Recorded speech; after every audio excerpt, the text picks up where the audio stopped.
أعوذ بالله السميع العليم من الشيطان اللعين الرجيم. بسم الله الرحمن الرحيم.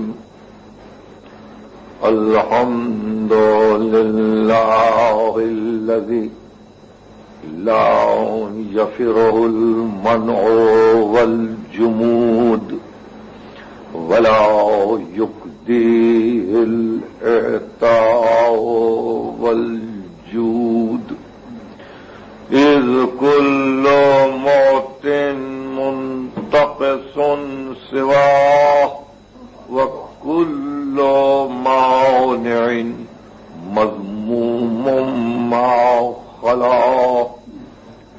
هو المنان بفوائد النعم وعوائد المزيد والقسم، ما اختلف عليه دهر فيختلف منه الحال، ولا كان في مكان فيجوز عليه الانتقال.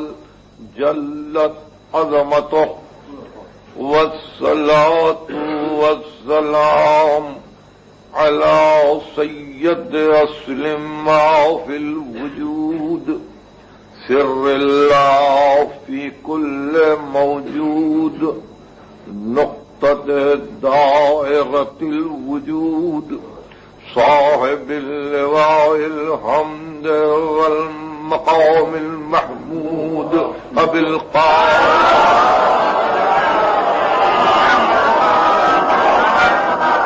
أهل بيت الطيبين الطاهرين المعصومين المظلومين، الذين أذهب الله عنهم الرجس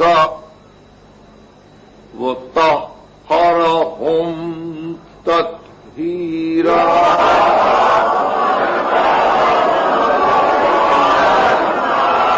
أما بعد، فقد قال الله سبحانه وتعالى في محكم كتابه الحكيم: والذين هاجروا في سبيل الله ثم قتلوا أو ماتوا ليرزقنهم الله رزقا حسنا وإن الله لهو خير الرازقين.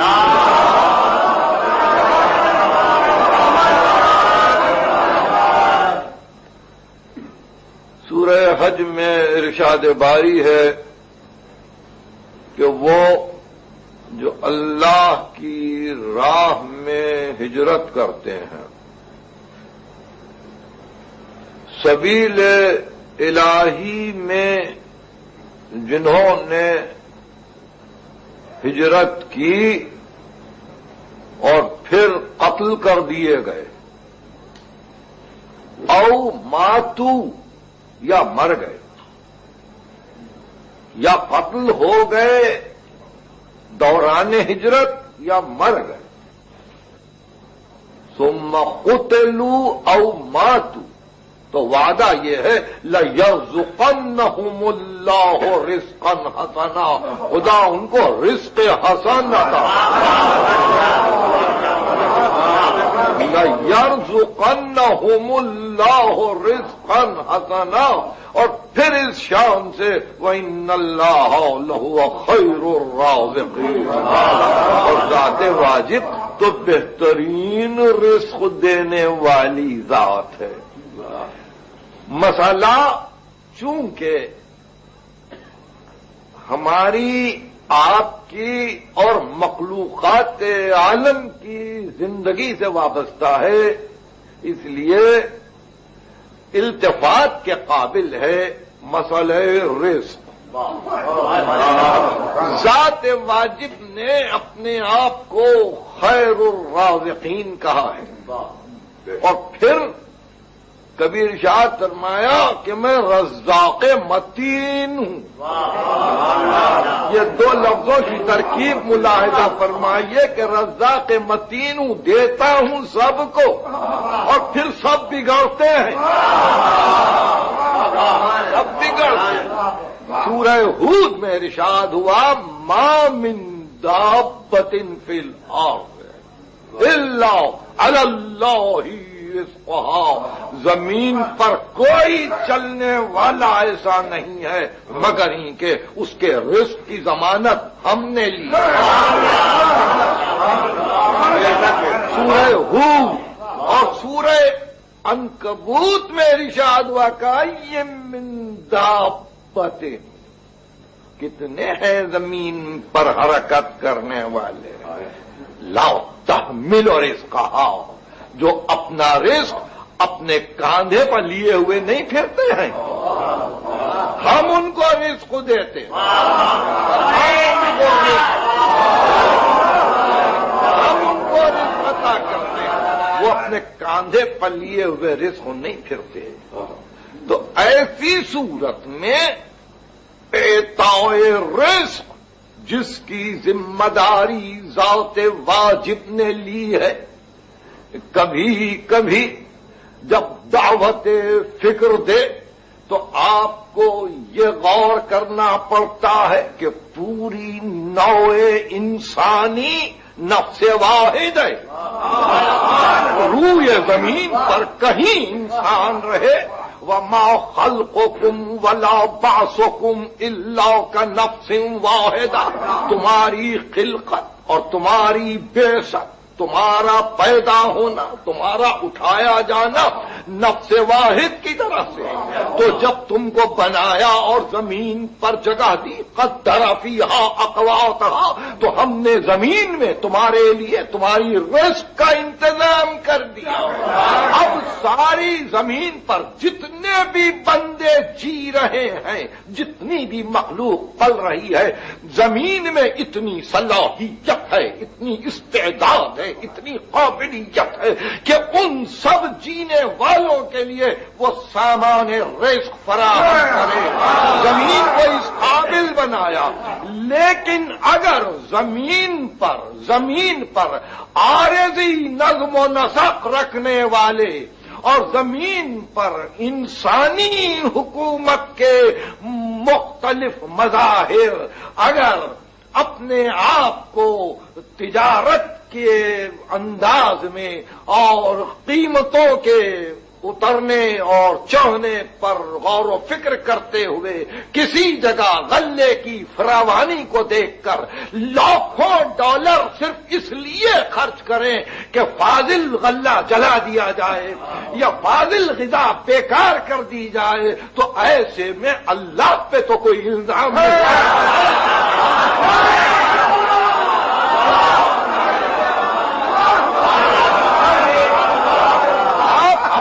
ہاتھوں رزق تباہ کر رہے ہیں اور مجھ سے بہتر آپ واقف ہیں، سننے والے واقف ہیں کہ کتنے کروڑ ڈالر خرچ کیے جا رہے ہیں کہ غلے کو تباہ کرو، فاضل رزق کو تباہ کرو، اس لیے کہ کہیں بازار بگڑ نہ جائے، کہیں قیمت پر اثر نہ آئے. تو بندے اگر اپنے ہاتھوں سے اس طرح سے عطا کیا ہوا رزق برباد کرے تو وہ اس کی رزاقیت پر تو الزام نہیں لگاتے. یہ تو نہیں کہہ سکتے کہ وہ رزاق ہے تو بندے بھوکے کیوں مرتے ہیں. بندے بھوکے مرتے ہیں تمہارے نظم و نسق.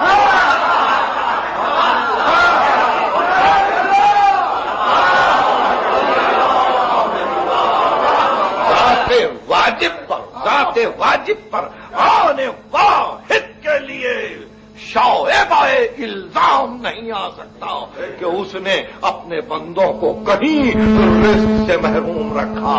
صرف یہی نہیں کہ اس نے معدے کے لیے رزق بنایا، اس نے جس چیز کو خلق کیا اس کے لیے رزق بنایا. جس چیز کو خلق کیا اس کے لیے رزق بنایا. دماغ بنایا تو دماغ کے لیے رزق الگ ہے. آنکھیں دی تو آنکھوں کے لیے رزق الگ ہے. کان پیدا کیے تو کانوں کے لیے رزق الگ ہے. ناک پیدا کی تو ناک کے لیے رزق الگ ہے. لمس کو پیدا کیا تو قوت لامسہ کے لیے رزق الگ ہے. اور پھر آگے بڑھ کے اگر عقل دی تو رزق عقل کچھ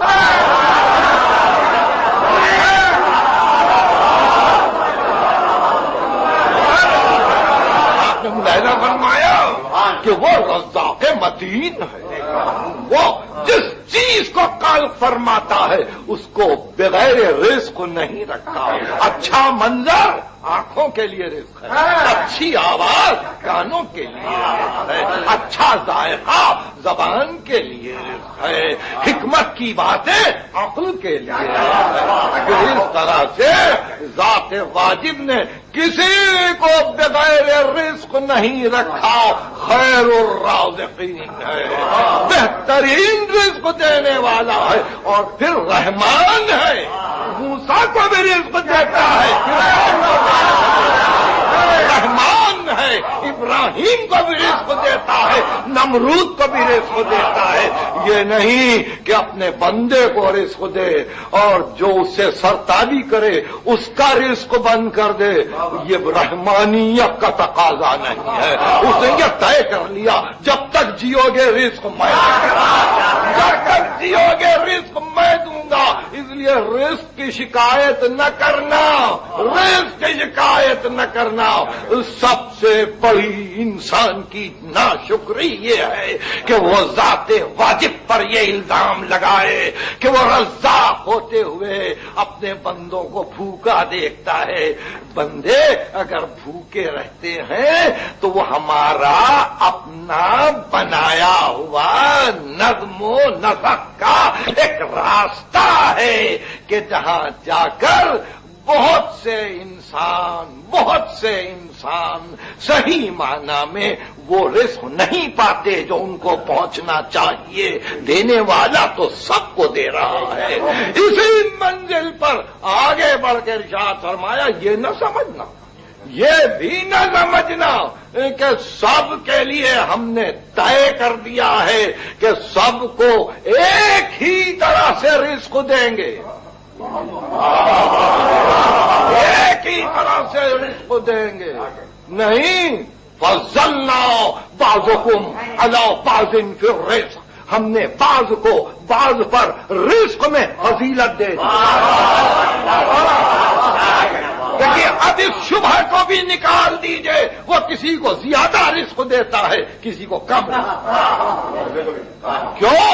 ظرف کو دیکھتا ہے, صلاحیت کو دیکھتا ہے, استعداد کو دیکھتا ہے, قوت تحصیل کو دیکھتا ہے, استحصال کی کیفیت کو دیکھتا ہے اور رزق عطا کرتا ہے. ارشاد فرمایا فضل بعضکم علی بعض فی الرزق, ہم نے کسی کو زیادہ رزق دیا, کسی کو کم رزق دیا. مگر حکم یہ ہے فَمَا الَّذِينَ فُضِّلُوا, مگر یہ ہے کہ جن لوگوں کو ہم نے رزق زیادہ دیا ہے بِرَادِّ رِزْقِهِمْ عَلَىٰ مَا مَلَكَتْ أَيْمَانُهُمْ, کیا بات ہے کہ جن کو ہم رزق زیادہ دیتے ہیں وہ اپنے رزق کو کیوں نہیں تقسیم کرتے ان لوگوں پر جو ان کے دست نگر گئے. رزق زیادہ دیا ہے, انکار نہیں فرمایا. یہ نہیں کہا کہ ہم نے سب کو برابر دیا. نہیں, درجات ہیں, جیسے عقل کے درجات ہیں, جیسے فکر کے درجات, جیسے انسانیت کے درجات, اسی طرح عطائے رزق کے درجات. عطائے رزق کے درجات کی وجہ سے ذات واجب پر کوئی تہمت نہیں لگائی جا سکتی. جس کو جس قابل پاتا ہے اتنا رزق دیتا ہے. مگر ارشاد ہوتا ہے فَمَا الَّذِينَ فُضِّلُوا بِرَادِّ رِزْقِهِمْ عَلَىٰ مَا مَلَكَتْ أَيْمَانُهُمْ فَهُمْ فِيهِ سَوَاءٌ.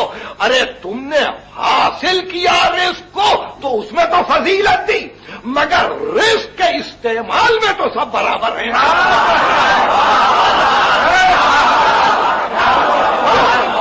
فَهُمْ فِيهِ سَوَاءٌ, استعمال رزق میں سب برابر.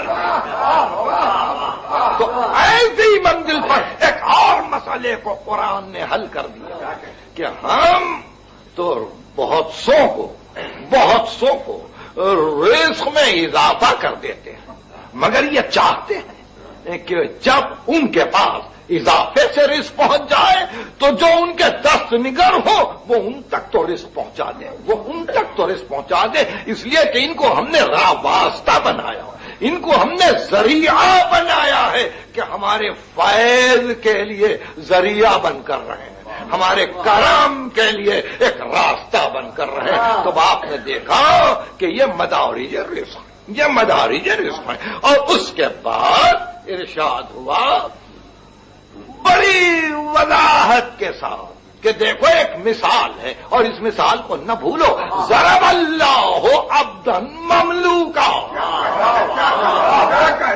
ضرب اللہ عبدا مملوکا، سورہ نحل، کہ اللہ ایک مثال دیتا ہے ایک غلام کی، لا یقدر علی شیء، وہ کسی بات پہ قادر ہی نہیں ہے۔ ضرب اللہ مثلا عبدا مملوکا لا یقدر علی شیء، اور ومن رزقناہ منا رزقا حسنا، اور دوسرا وہ شخص ہے کہ جس کو ہم نے اپنے پاس سے رزق حسن دیا ہے۔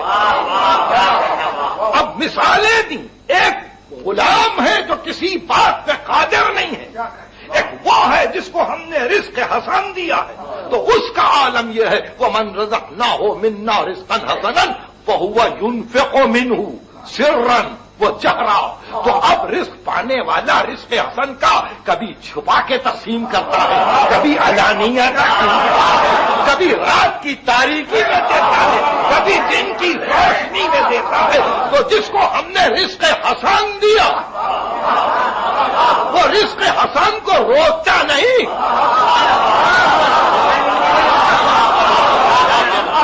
رزق حسن کو روکتا نہیں، وہ رزق حسن کو تقسیم کرتا ہے، اور اس طرح سے تقسیم کرتا ہے، کبھی اعلان سے دیتا ہے، کبھی چھپا کے دیتا ہے، تو ہوا ينفق منہ سرا وجہرا، کبھی راز کے عالم میں دیتا، کبھی اعلان کر کے دیتا۔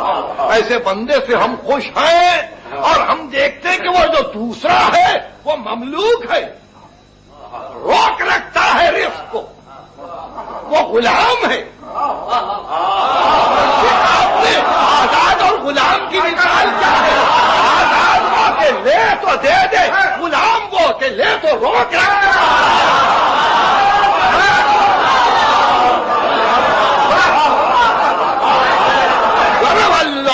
مثلا عبدا مملوکا لا يقدر على شيء ومن رزقناه منا رزقا حسنا، اور وہ بندہ بھی ہے جس کو ہم نے رزق حسن دیا،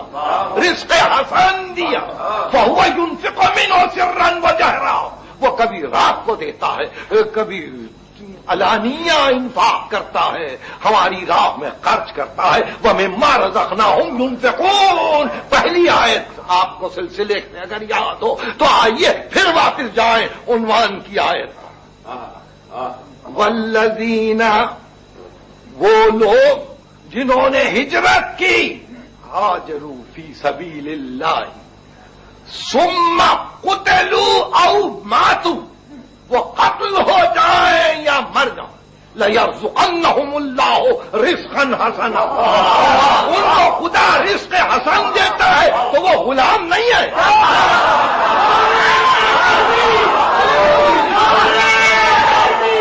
مملوک نہیں ہے، وہ فکر آزاد رکھتے ہیں، ان کی موت ان کے لیے تقسیم رزق میں مانع نہیں ہے۔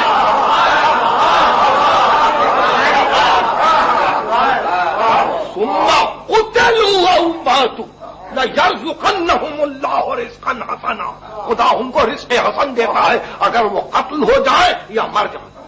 دیکھیے رزق کا تصور تو جینے کے ساتھ ہے نا، زندگی کے ساتھ ہے، یا ارشاد ہوتا ہے مرنے کے بعد، جب مرنے کے بعد رزق حسن دیتے ہیں تو وہ اور تقسیم کر رہا ہوگا۔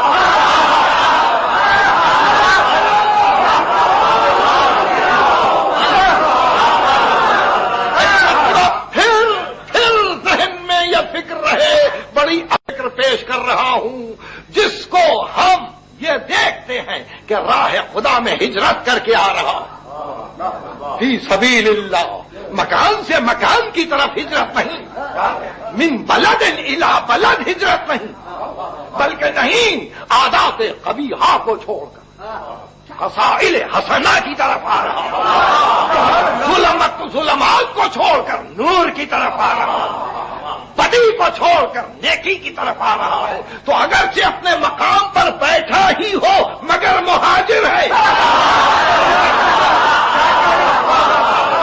مگر مہاجر ہے، اس لیے کہ حرکت مسلسل ہے، حرکت مسلسل ہے، سیر مسلسل ہے، سیر عقلانی ہے، ظلمت سے ہٹ رہا ہے نور کی طرف آ رہا ہے، باطل سے ہٹ رہا ہے حق کی طرف آ رہا ہے، غیر حق کی طرف سے ہٹ رہا ہے حق کی طرف جا رہا ہے، تو ایسے موقع پر مہاجر ہے۔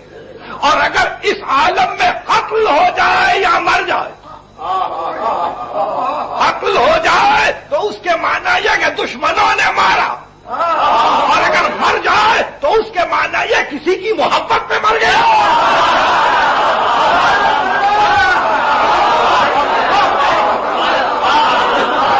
کسی کی محبت میں مر گیا۔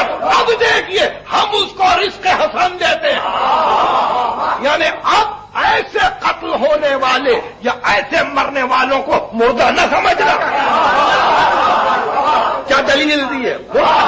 رزق حسن ہم دے رہے ہیں، اور جس کو ہم رزق حسن دیتے ہیں، جس کو ہم رزق حسن دیتے ہیں فَهُوَ يُنْفِقُ مِنْهُ سِرًّا وَجَهْرًا، وہ رزق کو روک نہیں رکھتا، وہ کبھی چھپا کے دیتا ہے، کبھی اعلان کر کے دیتا ہے، تو دینے کے لیے فقط حیات دنیا ہی کی ضرورت نہیں، اس سانس کے چلنے کی ضرورت نہیں، جسم کے متحرک ہونے کی ضرورت نہیں، قتل ہو جانے کے بعد بھی رزق بانٹ سکتا ہے، مرنے کے بعد بھی رزق بانٹ سکتا ہے۔ اب آپ نے دیکھا کہ اس منزل رزق پر پہنچ کر چند باتیں واضح ہو گئی۔ سب سے پہلے یہ کہ کائنات کے ذرے ذرے کے لیے اس کا اپنا رزق ہے، رزق کا دینے والا اور رزاق متین، اس نے ہر شے کو اس کی استعداد کے مطابق رزق دیا ہے۔ تو اسی طرح سے ہجرت کرنے والے کو بھی رزق دیتا ہے، تو وہ رزق پانے والا رزق کو روکتا نہیں ہے، وہ انفاق کیے جا رہا ہے، دیے جا رہا ہے، کبھی چھپا کے دے رہا ہے، کبھی اعلان کر کے دے رہا ہے۔ اور اس منزل پر ایک مرتبہ اب پھر واپس آ کے دیکھیں آل عمران کی آیت کو تو پتا چلے گا کہ رزق دیتا کس کو ہے، رزق دیتا کس کو ہے۔ تو ایسے منزل پر ارشاد ہوا کہ ہاں لو تحسبن الذین قتلوا فی سبیل اللہ امواتا بل احیاء عند ربهم یرزقون، اللہ کی راہ میں قتل ہو جانے والوں کو مردہ نہ کہنا، یہ قرآن ہے، یہ قرآن ہے۔ لا تحسبن الذین قتلوا فی سبیل اللہ امواتا، گمان بھی نہ کرنا، ترجمہ صحیح ہے، گمان بھی نہ کرنا۔ لا تقولوا اور منزل پر ہے یہ لا تحسبن الذین قتلوا، گمان بھی نہ کرنا کہ ہماری راہ میں قتل ہونے والا مردہ ہے، نہیں، وہ زندہ ہے، اور زندگی کی علامت عند ربهم یرزقون، زندگی کی علامت یہ ہے کہ اپنے رب کے پاس وہ رزق پا رہے ہیں، اپنے رب کے پاس وہ رزق پا رہے ہیں۔ کشتگان راہ خدا فرحین بما آتاہم اللہ من فضلہ، خوش ہیں کہ اللہ نے اپنے فضل سے یہ دیا ہے، یہ منزلت عطا کی ہے، ان کو فرحت ہے۔ وَيَسْتَبْشِرُونَ بِالَّذِينَ لَمْ يَلْحِقُوا بِهِمْ أَلَّا خَوْفٌ عَلَيْهِمْ وَلَا هُمْ يَحْزَنُونَ، اور بشارت طلب ہے، خوش بھی ہے اور بشارت طلب ہے کہ میرے بعد آنے والوں کو اب نہ خوف رہے گا نہ حزن رہے گا۔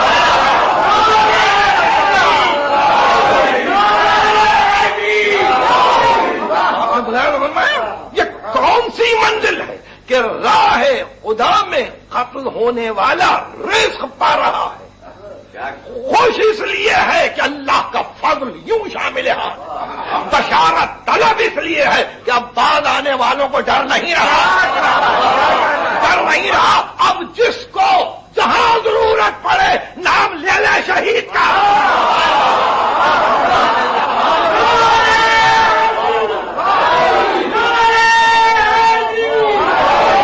جس کو جہاں ضرورت پڑے نام لے لے شہید کا. اس میں کوئی قید نہیں ہے عقیدے کی.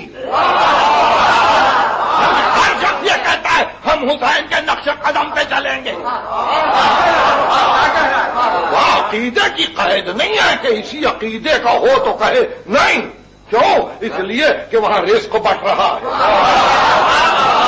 وہاں رزق بٹ رہا ہے. سخی کی بارگاہ ہے. سخی کی بارگاہ ہے. جب تک جس میں انصریہ معدی میں ان کی روح حرکت کر رہی تھی اس وقت بھی سخی تھے. روٹیاں اٹھا کے دے دیتے تھے اور حلادا کو لے لیتے.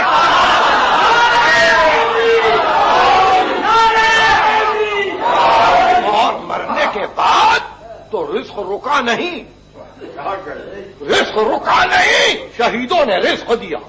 شعور کو رزق دیا, عقل کو رزق دیا, فکر کو رزق دیا, آگے بڑھ کے ادب کو رزق دیا, سخن کو رزق دیا, فہم انسانی کو رزق دیا, تمدن کو رزق دیا, تہذیب کو رزق دیا. یہ شہیدوں کا رزق ہے جس میں ہم جی رہے ہیں.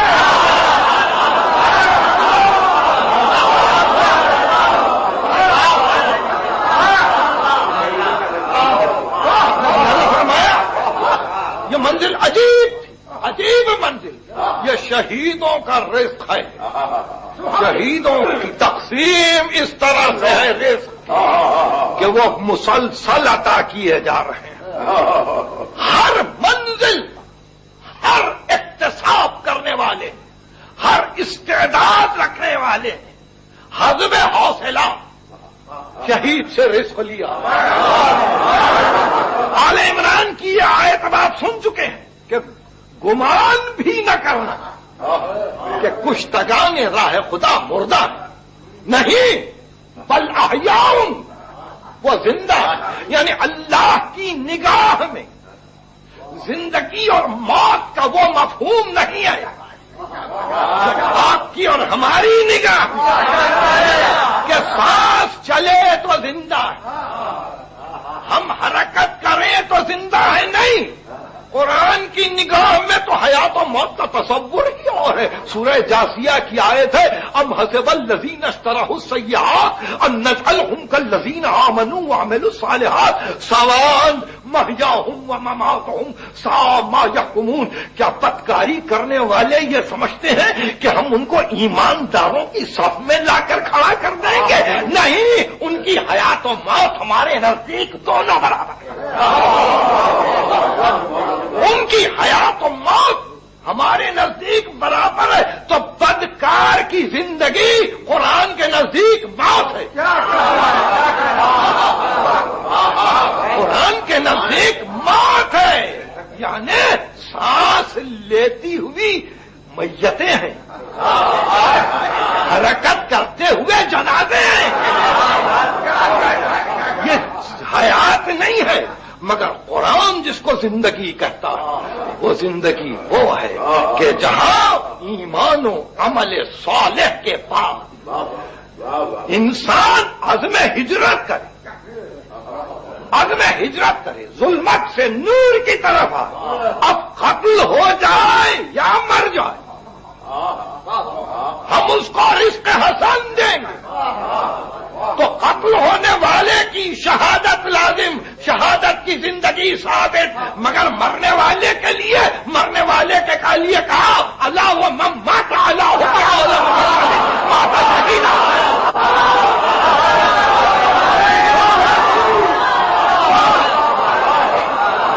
ان کی محبت میں مر جائے وہ شہید مرتا ہے تو رک جائے گا. اس ہاتھ سے رزق کو چھین کر دوسرے کے ہاتھ میں دے دے گا. فرمایا خبردار روکو نہیں. نہیں دیتے جاؤ دیتے جاؤ. تو اس لیے یہ کرم ہے کہ رزق مل رہا ہے. 1390 ہجری کا محرم ہے, ابھی تک رزق مل رہا ہے اور قیامت تک ملتا رہے گا. یوں رزق پاتے ہیں.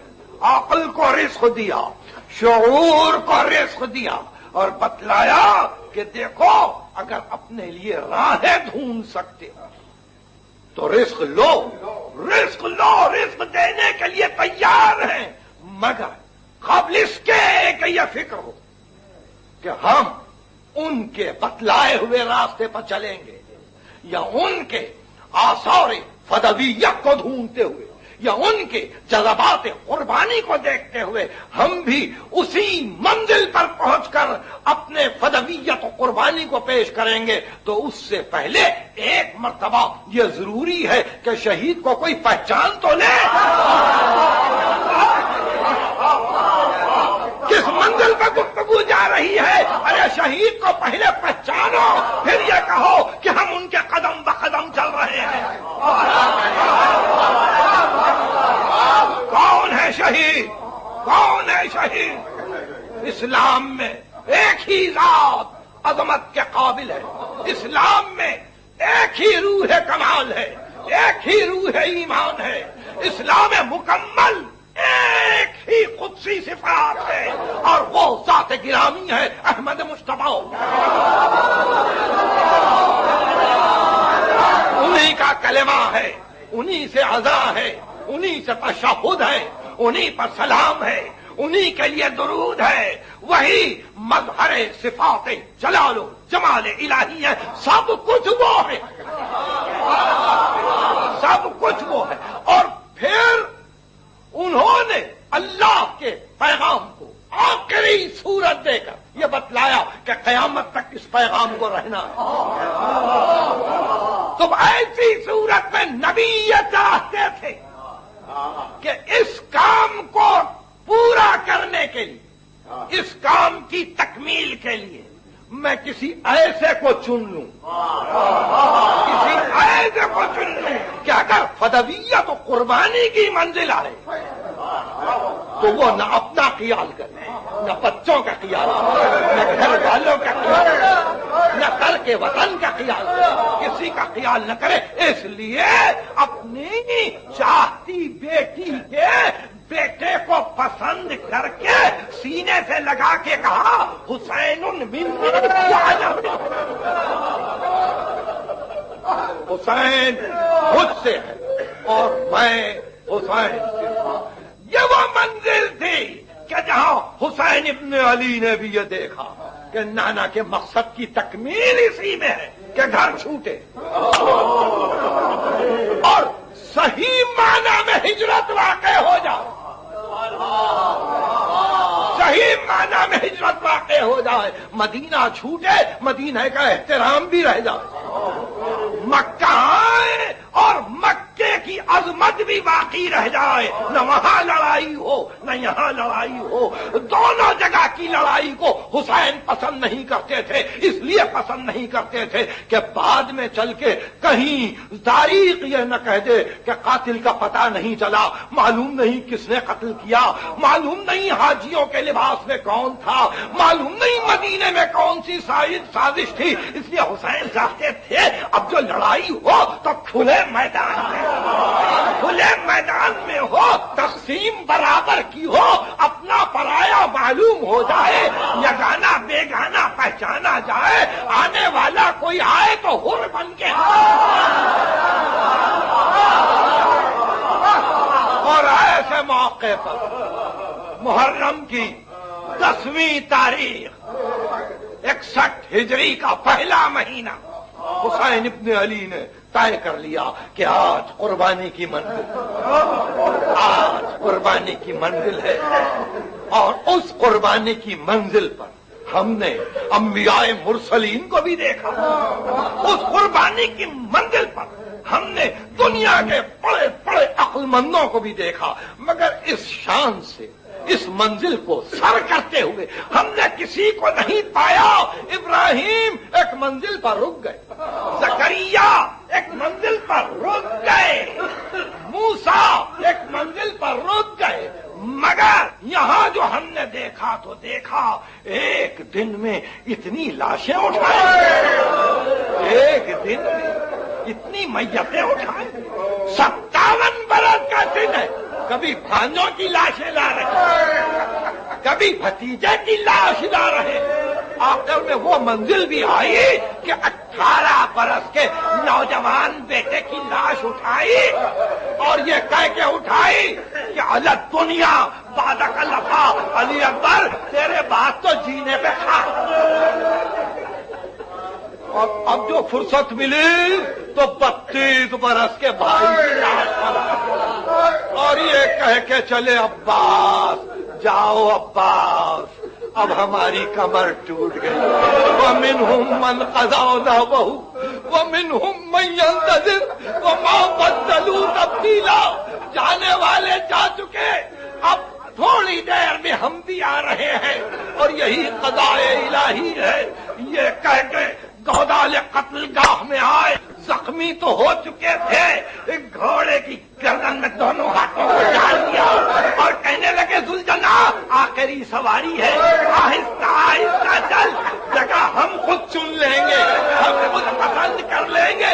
ایک مقام پہ پہنچ کے جگہ کو پسند کیا اور بے اختیار زمین پر سجدہ باری میں گر پڑے اور آواز دی الہی وہ سیدی وہ مولایا رضاً بقضائک وہ تسلیماً لامرک، تیرے حکم پر راضی ہوں، تیرے امر کو مان رہا ہوں، لا معبود سوا یا غیاث المستغیثین، تیرے سوا میرا کوئی معبود نہیں۔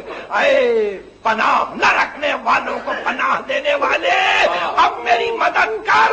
حسین زمین پر آئے، ادھر خیمے کا پردہ الٹ کے باہر نکلی اور یہ کہتے ہوئے نکلی بھائی نظر نہیں آتا، بھائی نظر نہیں آتا، کربلا کے میدان میں شام ہو رہی ہے، شام ہو رہی ہے، بہن بھائی کو ڈھونڈ رہی ہے۔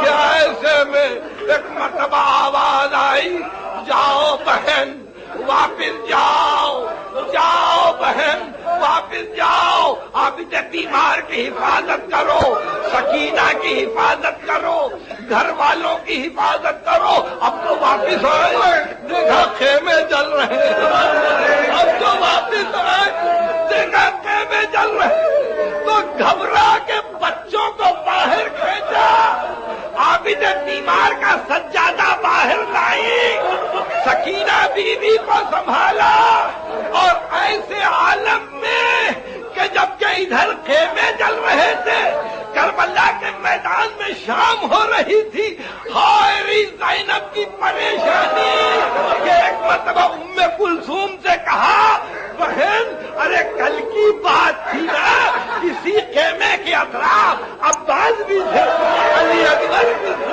اور محمد بھی تھے، قاسم ابن حسن بھی تھے، بہن آج کون ہے؟ چلو تم ہم مل کے آج بچوں کی حفاظت کریں۔